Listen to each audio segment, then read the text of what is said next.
welcome back if you have been here before. I'm Artemis. This here is Casey, who has also been here before, but only for Campfire Stories, so it's been a little while. And a very brief cameo in one of your shorts. Oh, yes! I forgot that was so long ago. Oh my gosh. Pre-Panorama. We are here because I was having a conversation with Casey about how I'm kind of like...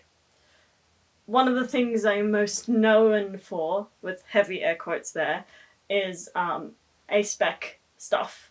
And for being a person who works in the arts and media, but I'm actually not super across most of the A-spec media representation out there.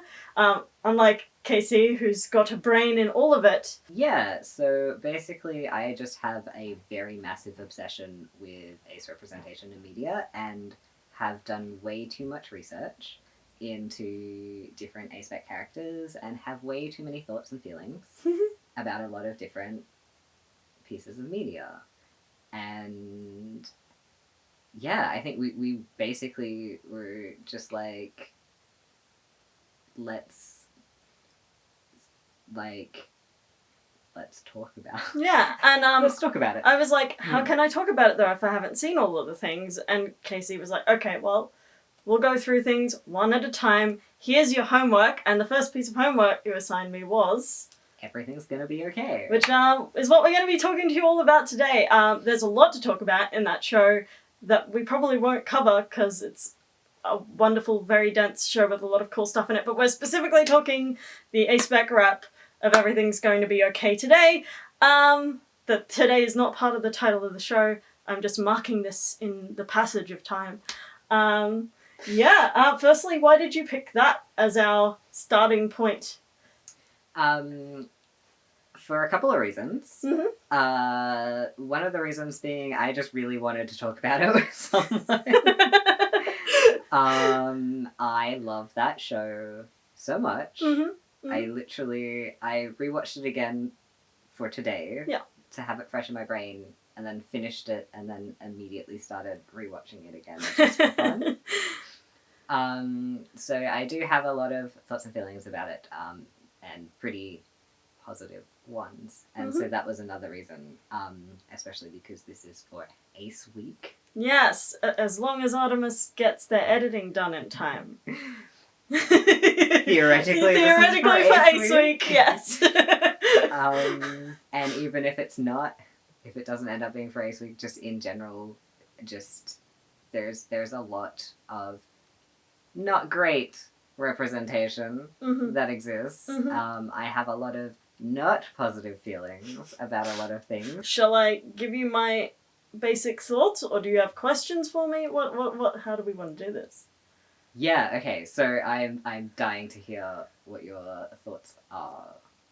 So specifically on the ace rep in this show, I think I'm very glad it exists. Mm-hmm. I'm very glad. I think the spoilers probably. Yes, definitely. Just gonna say that. If you want to watch this show, go do it. It's great. Go watch the show and then come back. We'll still be here. It's the internet. Pausing is a thing. I'm glad that the kind of ace rep that we got in this episode exists. So much of ace rep out there is of like someone who's aromantic and asexual, probably sex repulsed, and to see a character like the one we got in the show, who is, you know, romantically inclined, who's kind of like sex indifferent. It's pretty cool. It's pretty cool. My one negative thing is I don't think they defined it properly. Do you understand what asexuality is? Well, I kept trying to look for things that would explain what it is, and all anything said was that the person doesn't want to have sex. Yeah, that's what it is. Yes, it's just one of those things that it is exactly what the person says it is, and that's that. And there isn't really anything to add. And that kind of pissed me off a bit, because they were so close to being exceptional in this show. And, like, of course, there are lots of variations in the ace experience that were not covered by the show, but it's impossible to expect that from a piece of media. Like, that they did one thing and that they did it well is really great. And those are my basic thoughts. Yes. Yeah. Cool. Yeah. If you had to rate the ace representation on a scale of 5 ace of spades. I hate fucking numerical rankings of things. Sorry, we don't. I could try, but it's so hard. It doesn't have to be numerical. It could be as abstract as you could rate it as you could rate it a. I rate it slightly undercooked garlic bread out of 10. Is that okay? Excellent. Yes. Is that okay? So fantastic. I love that. Slightly undercooked garlic bread. Honestly, yeah. I think I 100% agree with that assessment. That is... Yeah. Yeah. That is perfect. I will say, you sort of mentioned before, but there is a lot more that I could talk about. In terms of why everything's going to be okay as a show. I really love, and it means a lot to me. Yeah. There's a lot beyond the ace representation. Mm-hmm. But we don't have 10 hours. No. So I'll stick to just the ace representation, although there is a bit of overlap. As an overall assessment of the representation, I think I very much agree. And that was something that I was kind of worried about. I have been so nervous because I feel like I've been really talking it up to you and being like, it's the best show, it's the best ace representation. Which, to be fair, I think it is the best ace representation that I've seen personally. Mm-hmm. And that also comes in, my personal feelings come into that, in terms of how I relate to it and stuff as well. Mm-hmm. It's definitely the best that I've seen. It is a very, very low bar, though. Unfortunately. Yeah. So yeah, which I still think the show does it really well, and I think basically my opinion of the ace representation in this show is that's the baseline, which is also why it was the one that I wanted to talk about today. Yeah, because it's that this is kind of setting the precedent almost of this is the ground floor of ace representation. Anything below this, yeah. So when I say it's the best, it's not this is the best that could ever exist. It's just the best that currently exists. Yeah. I wouldn't quite say it's the ground floor. I'd accept a couple of rungs underneath, but it's still not. It's not groundbreaking. It's not world changing, the show, but it's still for the ace rep changed my world. The ace rep in the show changed your world, or just the show? I think the ace rep of the show because it was the first time. In terms of being able to see myself in a character, this is something, and I felt a lot of feelings of this nature for the show for many different reasons. So the same with the autistic representation. Yeah. Is I've seen many autistic characters portrayed in media. I was gonna say some of them done well, but I actually can't think of anything outside of Everything's Gonna Be Okay that I've seen that that's a good representation of autism. I think I've seen some theatre, but it's nothing that I would talk to the people on the internet about, because I haven't seen Heartbreak High. I haven't either. I want to watch that. I've heard it's a bit heavy, so I'm mentally preparing myself. Yeah. But yeah, I am very used to watching shows and not being able to see myself in any of the characters. And then also seeing characters that I share identities and experiences with, and not being able to see myself. Yeah.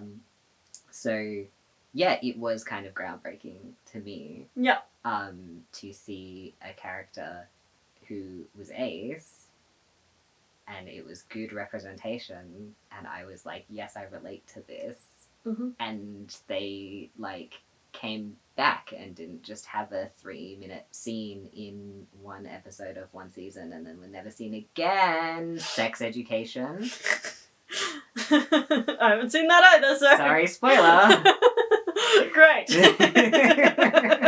There's things that I wish had been fleshed out a bit more. And I think that's when you say, like, they didn't explain what asexuality was properly, like, it wasn't accurate. Yeah. I kind of think that for what it was, in terms of being a realistic conversation around what asexuality is, especially for two people who were relatively new to it, because I suppose, I don't know, I as an autistic person myself, I find it hard to like concede to saying things slightly differently to help other people understand if I know what the right thing is. And so, like, you know what I mean? For someone who's got the words like homo-romantic, I feel like she'd have the word, like she'd have like sexual attraction. I think she'd know that. Actually, I identify as homo-romantic asexual. Okay. Like, you know what I mean? yeah, that's a good point. Yeah. Yeah. But, I don't know. It's hard. It's hard. Writing television is hard. I'm not gonna say that, like... I'm not gonna say that having the conversation necessarily with that correct definition is going to be easy to do in an interesting way. Like, I've read Loveless, and all of the definition scenes, I was like, yes, get boring. You know what I mean? Like, that there has to be some sort of, like, fine-tuning of things, but I guess I just wish that even a line of, like, mostly, instead of yes, when it's like, people don't want sex, the answer was yes to that, and it's like, yeah.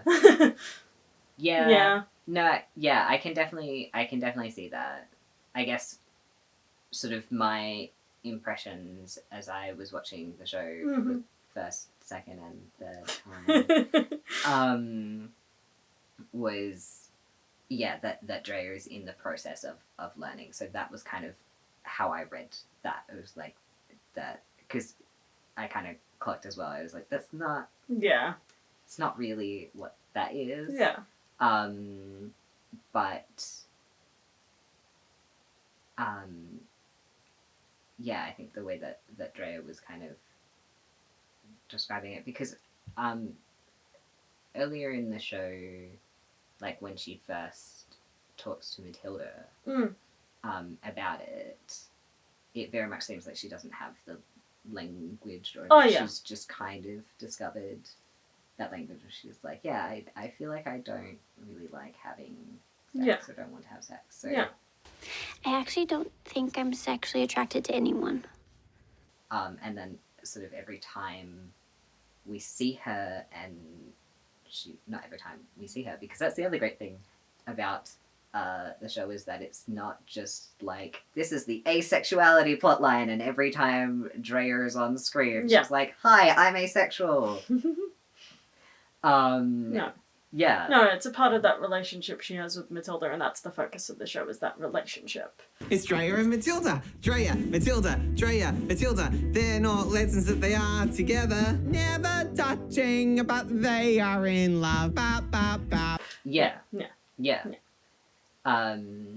Yeah, and I feel like every time she has a conversation about asexuality, that she's maybe, like, learnt a bit more, and she's developing her understanding. Yeah.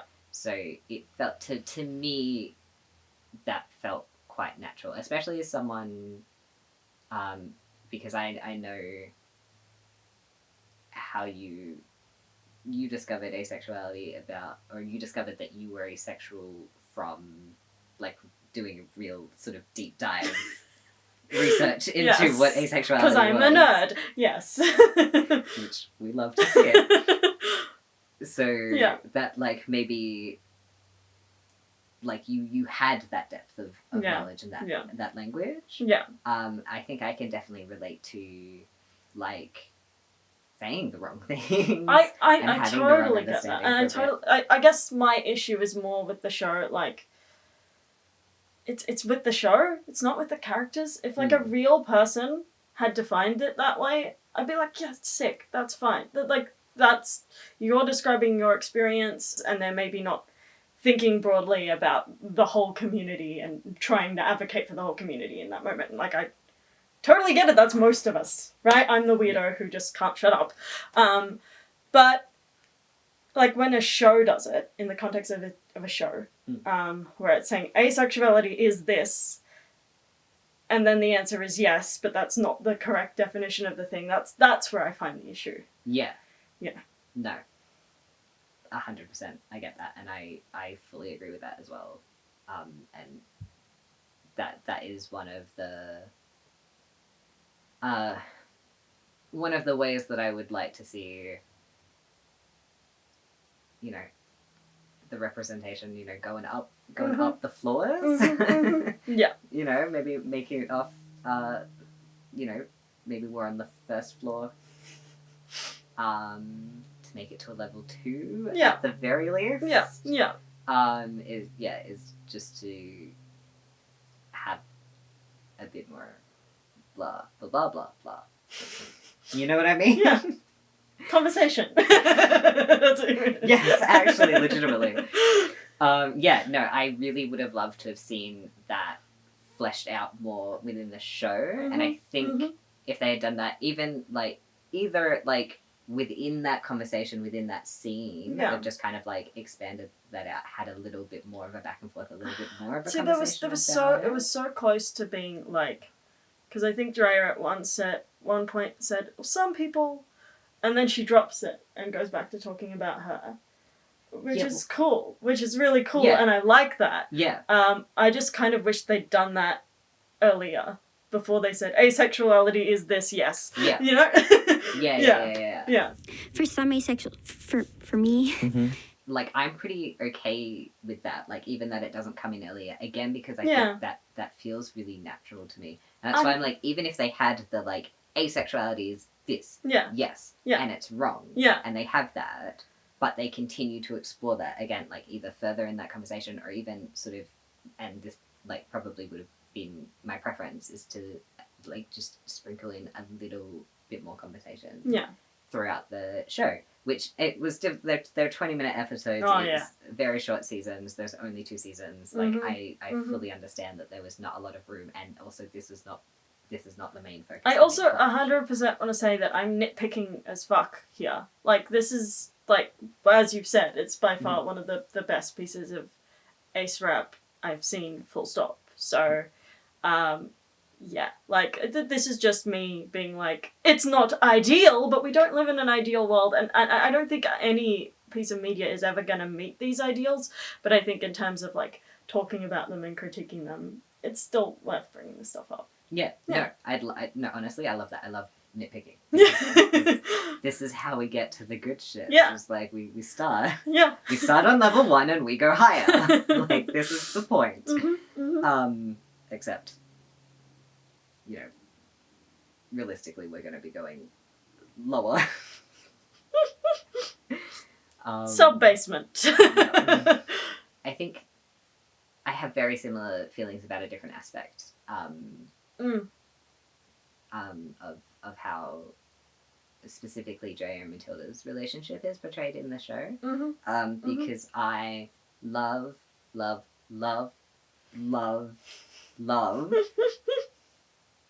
polyamory representation.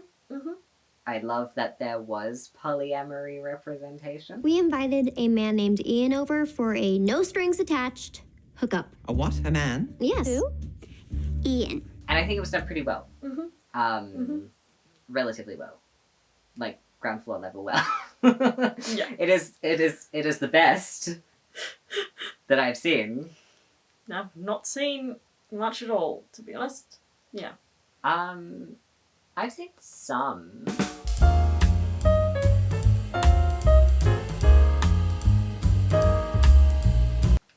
again, it is the best that I've seen, which is a very low bar, but I think that it was done very well.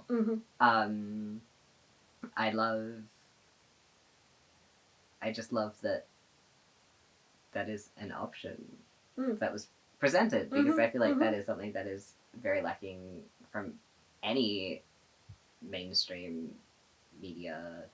But also I love that, like, in the context of a relationship involving an asexual person, like, because that is very much a thing that is discussed in our circles as a potential relationship type that people might pursue.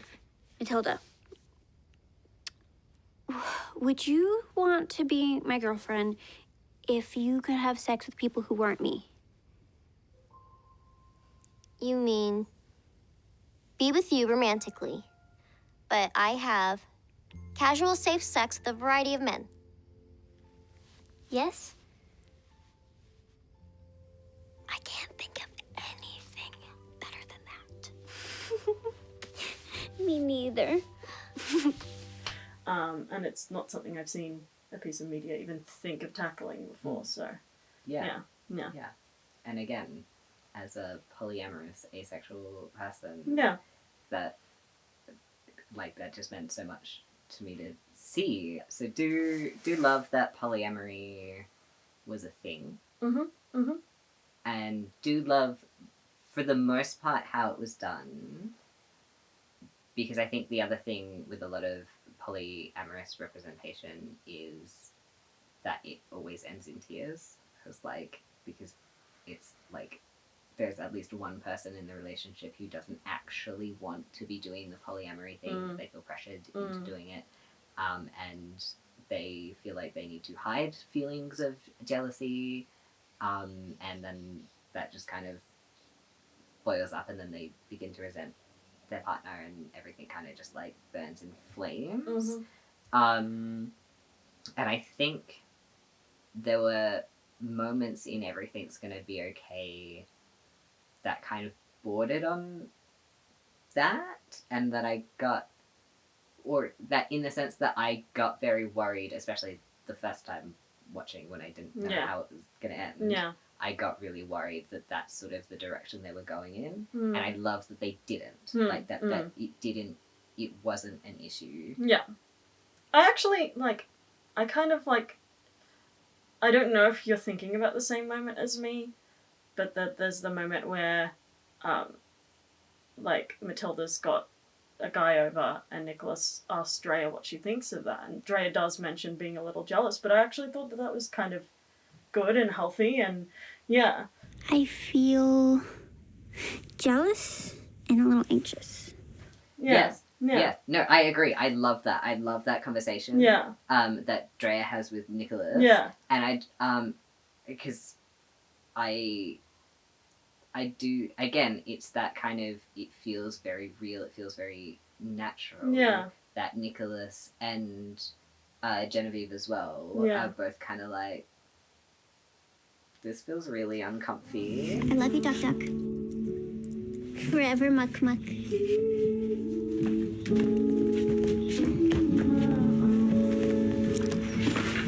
This feels yuck. Yeah.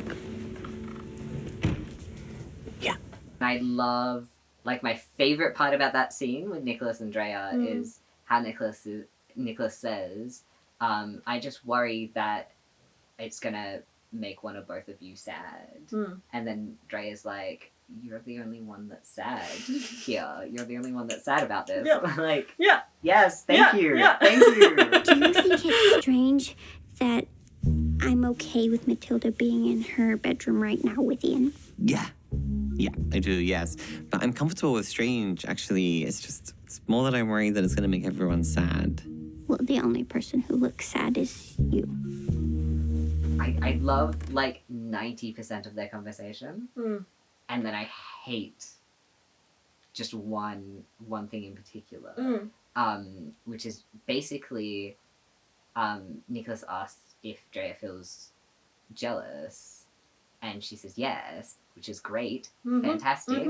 jealousy does happen in polyamorous relationships, and that's fine, and it's okay to feel jealous. Yep. That's not a bad thing. The thing that I don't like is the way that Drea then goes on to say, Well, I don't think jealousy is a very useful emotion and that it's selfish, so it would be a better outcome if I just don't pay any attention to it. which is like, that's not what we do. That's not healthy. With our No. emotions. No. Again, like similar with the asexuality conversation, I saw that as like, this is a new experience for Drea, and she is still finding her language and finding the language around polyamory and that kind of like understanding and knowledge. And so it's again like, I wouldn't feel so like upset about it if there had been some kind of resolution later on down the line. No, totally. Yeah, because it does kind of, or at least it definitely did read to me as though the show was kind of suggesting, like, yeah, Drea doesn't really want to do And like, I this. guess, you know, if we think about like, you know, that there's the worry on the wedding day about, is Matilda going to leave Drea alone at the wedding? Like, is she going to ditch? Because Suze is worried that we may have a runaway bride starring Matilda Moss. No, she's just putting on more highlighter. Oh, he says she's just putting on some more highlighter. He's lying. Okay, bye. And I guess maybe that plays into that. I don't know. But, not fun. Yeah. Yeah, I hadn't even, like, really connected those two. But yeah. I mean, I think it does, like, again, this is kind of getting in, like, we are in nitpicky territory. Yeah. Totally. This whole thing is a big nitpick. Yeah. Because I do think that the show does show that Drea actually is pretty like happy and comfortable, and there are some really lovely moments, and I love their little like cleansing ritual at the end that they do together. Love. Ian, we are asking you to leave. Out with you, Ian. Out! Get out! Ian! Out with you, Ian! Out! Out! Leave this place! Bloody rock off, Ian! Scram, Ian, scram! Rock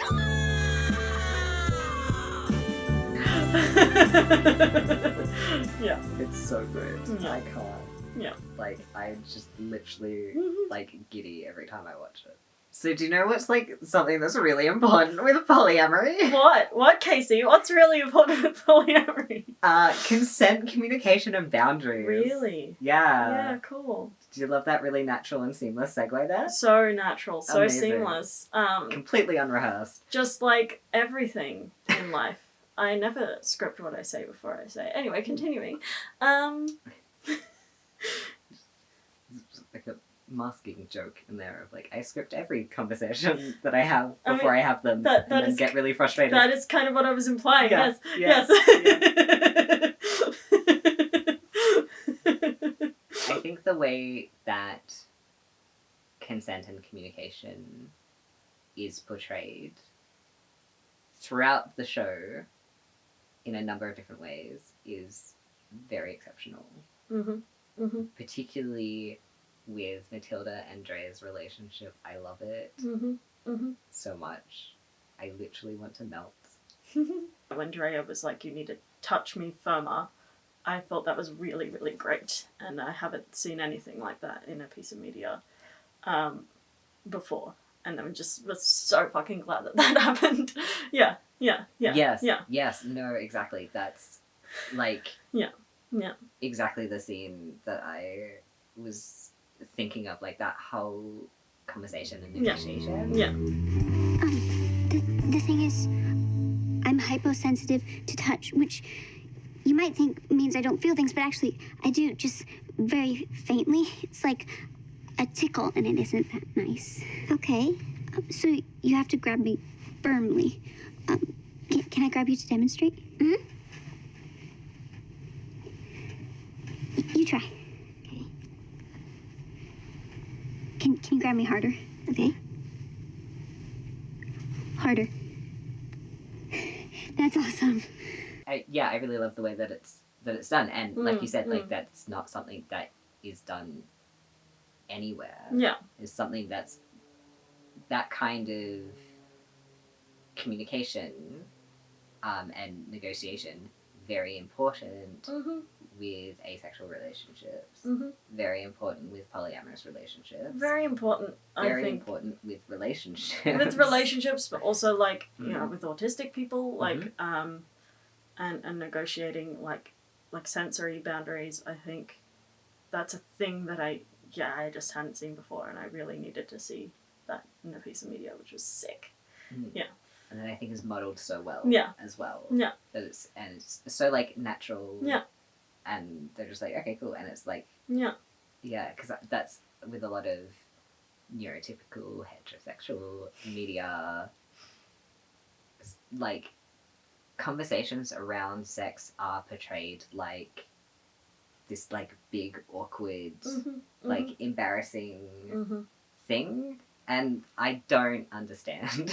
Like it doesn't need to be, and it shouldn't be, and it should be something that is very comfortable and natural, because it is very important for people to be able to voice their needs. And also it needs to be comfortable, because if people don't feel comfortable voicing their needs, they're probably not like going to be comfortable in whatever sort of relationship that is being built.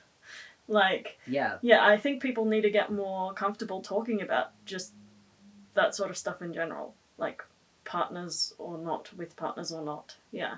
Yes, absolutely, 100%. And I love the demonstration as well of Drea being like, can I show you to demonstrate, and like doing it on Matilda first and being like, this is how hard I need you to grab me. Yeah. And yeah, again, I think like that is just fantastic modeling for good consent, communication and boundaries in relationships, and that makes me so happy. Yeah. And that I love also that this is happening before Drea has realized her asexuality in the show. So I feel like, even though it's not explicitly asexual representation, because it's just general representation of good sex education, I still like, it still feels to me like that is part of the asexual representation as well, and it very much kind of like sets the scene, and like that having that relationship already established as being able to do those things and have those conversations. Yeah. And so I don't know, it just makes my brain happy. Oh, and it's great. Like, I'm gonna get a bit personal here, maybe. But like, my bigger barrier to sex, I think, is like sensory issues than being ace. Like, weirdly enough, like, and I think that, you know, having, like, seeing that kind of conversation in a way that goes well is something that I actually quite needed in a piece of media, which is great. Yeah. That's awesome. And like, between two characters that at the time I didn't think either of them were asexual. You know, because it wasn't like that revelation hadn't happened yet. Yeah. And that was a thing that I just wish that more people did. Full stop. Yeah. I love that so much, because I feel the same thing for kind of the opposite reason. Yeah, okay, cool. Because for me, the sensory things are the things that make me want to engage more in physical intimacy things. And it is the asexuality that is kind of makes me be like, not that though. I get, like, I don't know. Yeah. Because I definitely don't have the sexual attraction thing, but there is also very much like, I don't want to have sex, and I don't enjoy having sex as someone who has had a lot of sex. That's okay. We all do things we don't enjoy. I went to university. Twice. Yeah. I really embraced my slut era, and that is great. It was a time. Yeah. It was a time that happened. Yes. Fine. The reason for that it was kind of like, Casey, like, why did you continue doing this thing that you don't enjoy doing so much, for like such a period of time? I think the sensory stuff like comes into that, because for a long time, like, that was the only way that I could have that physical closeness and physical intimacy and have that kind of sensory fulfillment and like sensual fulfillment that I was really craving. Which is a shame. We should desexualize touch. Well, not always, but like, the expectation of. Yeah. Yeah. Yes. Yeah. Absolutely. Yeah. Absolutely. Normalize non-sexual physical intimacy. And also normalize having conversations about levels of intimacy that you are and are not comfortable with. Yes. We have spoken a bit about like the autistic representation and also mentioned how that is not the point of this video. Yeah, yeah. But there is definitely overlap. Yeah. Hello, intersectionality. I think that there definitely were, like, I definitely have thoughts in my brain about that, how they portrayed that intersection of autism and asexuality, and I think they A+. Yeah, I'm gonna give a stronger grade in my head to a piece of media on representation of something if they have like more than one character, and because like you've got allosexual autistics and you've got an asexual autistic, and like that immediately is like, that's great because they're showing a diversity of that experience, and that's more akin to what the world is like. Wouldn't you know? We're not all carbon copies of each other. I know, right? Surprising. Yeah. Yeah. Alright, I'm gonna schedule that identity crisis for later this afternoon. Oh, well, I thought we were gonna just hang out, but... Oh. I mean, I can have an identity crisis and hang out. Oh, okay. Sorry. Yeah, because I think that is a trap or a hole or a dumpster fire that a lot of other pieces of media tend to fall into, because there is a lot. There's a lot of overlap in characters who are autistic and who are asexual.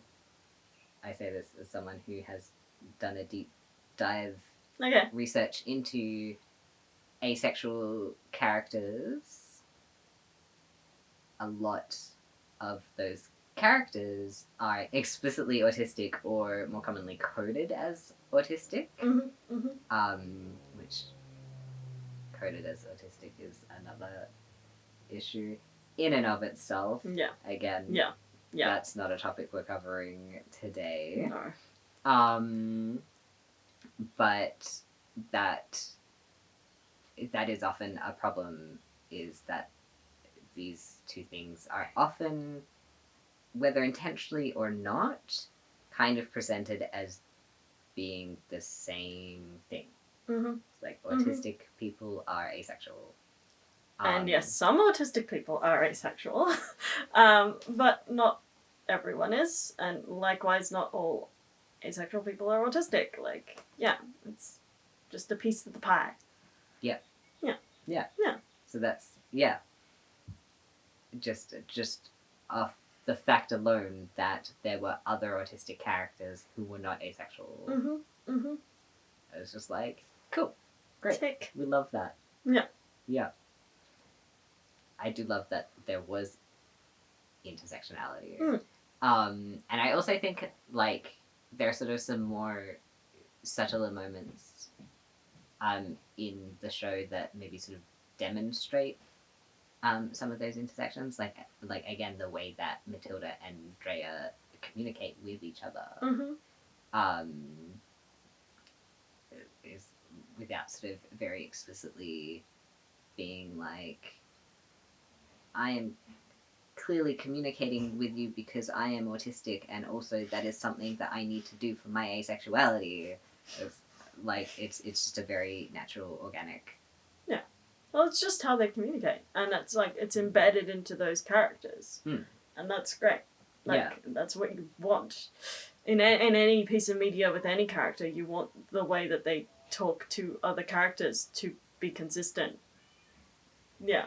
Yeah, and real. Real. Yeah. Yeah. I mean, everything in the show that's done well in terms of asexual representation, and everything that probably could have been done a little bit better in terms of asexual representation, I think follows the same framework of everything that worked really well with autistic representation.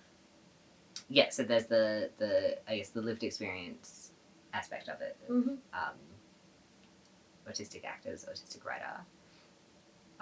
There's what we were talking about earlier in that there's kind of a diversity of representation, so there are multiple autistic characters. For someone who works in the media and does a lot of activism, I feel like representation is only like a tiny piece of what we actually need.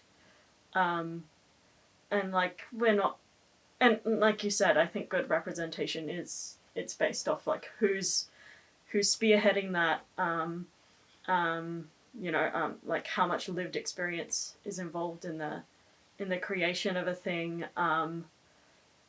Sometimes, how true to life it is, but also sometimes we want things that are just batshit and nothing like real life too. That's cool. But I think, like, more importantly, like, the place that media has in the world is that it can teach people stuff. It can, like, who was it? Roger Ebert or something, who called movies empathy building machines or something like that. I might be wrong. But, like, that's great. That's a really great tool. It's a great tool that we should have and utilize, and we should be critiquing and all of that stuff. And I'm glad to be here critiquing this show, I guess, with you, in this amazingly chaotic sort of way. But yeah. Cool. Can I ask a closing question? Yeah.